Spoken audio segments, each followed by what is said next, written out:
महोदय, आज इस समारोह में सम्मिलित होकर मुझे बड़ी प्रसन्नता हो रही है।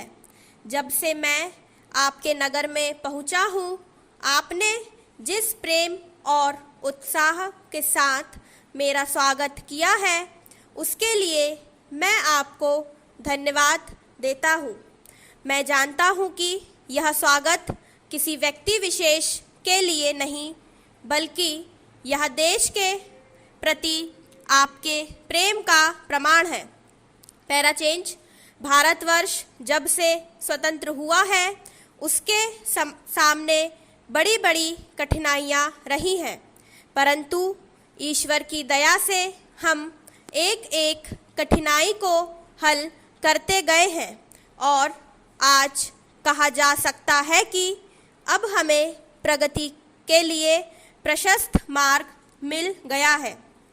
यदि हम चाहें और देश के लिए आपस में मिलजुल कर साहस तथा उत्साह के साथ काम करें तो संसार में ऐसी कोई चीज़ नहीं जो इस देश के लिए दुर्लभ हो।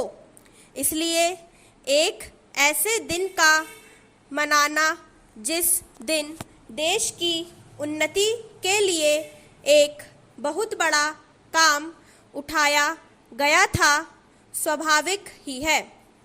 अंग्रेज़ों के साथ जिस समय स्वराज्य के लिए समझौता हुआ, उस समय उन्होंने और सब चीज़ों के साथ साथ एक काम और किया, जिसका परिणाम कुछ भयंकर हो सकता था।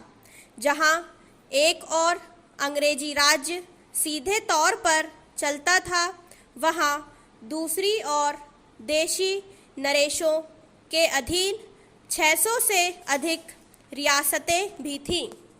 ब्रिटिश सरकार ने जाते समय यह घोषणा कर दी कि ये सभी रियासतें अपने को उन सभी शर्तों और बंधनों से मुक्त समझें जो उन्होंने ब्रिटिश सरकार के साथ किए थे, और प्रत्येक का अधिकार है कि वह चाहे तो हिंदुस्तान के साथ अथवा पाकिस्तान के साथ मिल जाए या अपने को स्वतंत्र रखे।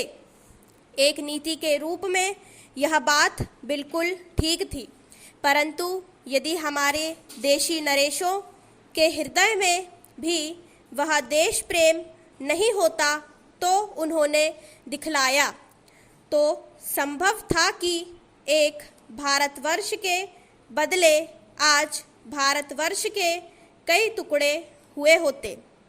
यह समस्या देश के एक भाग में अब तक तय नहीं हो पाई है और वह भाग कश्मीर का है।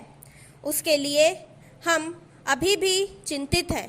देशी नरेशों के देश प्रेम, उनकी दूरदर्शिता और समय को पहचान कर उसके अनुसार अपने को ढाल लेने की उनकी शक्ति के फलस्वरूप ही भारत के दो टुकड़े हो जाने पर भी विशाल भारतवर्ष आज रह गया है। स्टॉप।